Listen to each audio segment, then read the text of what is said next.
Guten Abend, Pascal. Was ist dein Fazit zu dieser doch relativ komplizierten Saison? Die Barrage-Haut war ähnlich extrem wie die letzte Saison. Was kannst du dazu sagen? Allerrecht ech wë dat eng einfach se ginn Schmengel mat Moier, mat Jugend, mat momentan Stin als Club hunnech mech op eng schwierg angestalt.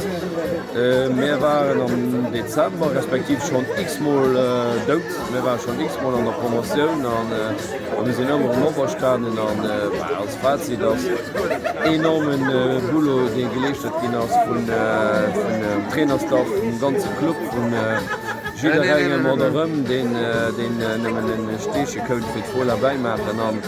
Mei grosse Fazit ass mé sinn richchte Weg. Das ganz schwierig den natürlich schaut war Kichen gut mat dem Bagagematch, wo man Schwierigkeiten hat, si gut rakommen, wo man dafür waren als unerkennliche Gründnummer bis an Viertel von der 2000 war mal quasi inexistent.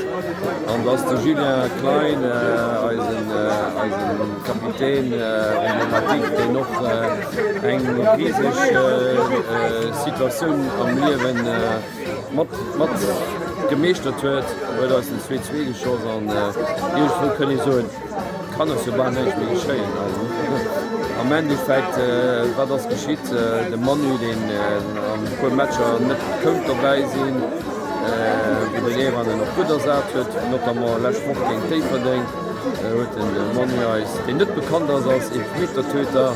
Den huet dem Match daneben an Elfmeter hunn an als Jungen die relativ stark Elfmeter geschossen an der Woche hunn awer die Elfmeter haut der Rolle machen. Ich kann immer so Chapeau Jiréen den de Club gekleeft huet, déi geschafft huet umterraniert vum Terra an méi Fazit ass wo er lief nach fir all Hater. Meer sinn ab do a méi sinn an der WG.